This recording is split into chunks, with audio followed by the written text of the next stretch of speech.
নাজমুল হক প্রধান, আমরা আসলে এই বিষয়ে আর বেশি কথা বলবো না, আমরা অন্যান্য বিষয়ে কথা বলবো, কিন্তু শেষ মন্তব্য নাজমুল হক প্রধান আপনার কাছ থেকে আমি শুনতে চাই। একজন রাজনৈতিক দলের নেতা যার অনেক অনুসারীও আছে, তিনি কি শুধুই একজন ব্যক্তি কিনা সেটাও একটু আমরা বুঝতে চাই। না, একটা বিষয় এখানটা খুব পরিষ্কার বলছে উনি, সেটা হচ্ছে যে সংসদে যে লোকটি নেই, তাই না, তার সম্পর্কে তার জবাব দিতে কোনো সুযোগ নেই, তো তার সঙ্গে আলোচনাটা সংসদে বাঞ্ছনীয় না। না, এটা হয়েছে যে কেমনে হলো এটা আমার মাথায় ঢোকে না।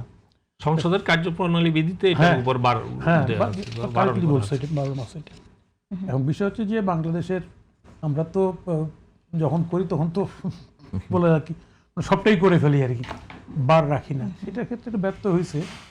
তো বাংলাদেশের এই যেসব ঘটনা নিয়ে আলোচনা হচ্ছে এখন পার্লামেন্টে, এর থেকে তো গুরুত্বপূর্ণ ইস্যু পার্লামেন্টে আলোচনা তো আছে, তাই না?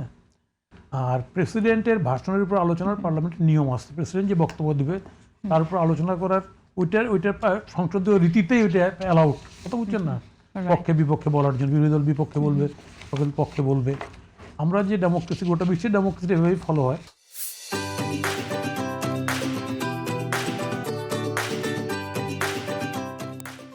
যেটাকে ওয়েস্টমিনিস্টার ডেমোক্রেসি বলে আর কি। হ্যাঁ, কিন্তু এখন তো ডেমোক্রেসির সংখ্যা বদলে যাচ্ছে, ভোটের সংখ্যাও বদলে যাচ্ছে, দিনের ভোট রাতে, তাই না? আজকে অধিকাংশ দেশে কিন্তু ভোট নামে একটা প্রহসন।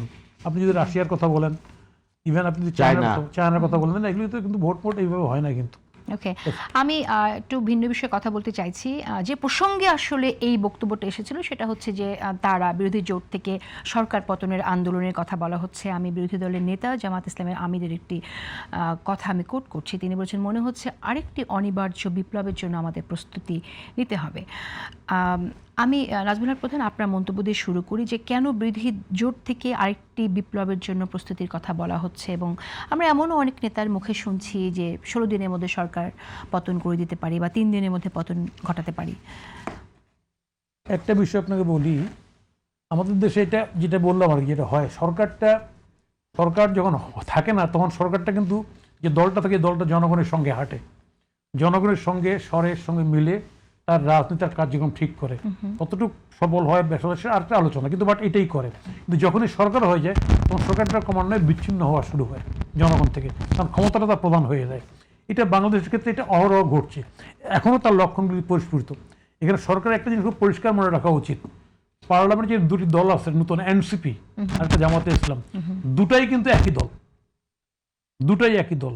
এটা সরকার এখনো, আমার ধারণা নিশ্চয়ই বুঝবে না কেন, এটা আলাদা আলাদা দল না। কিন্তু আপনার সরকার ভোটের আগে সরকার যে চেষ্টা করেছিল ঐক্যটুক করতে, না হয়নি, তারপর জামাতের সঙ্গে ঐক্য হয়েছে, এটা কিন্তু পরিকল্পিতভাবেই হয়েছে।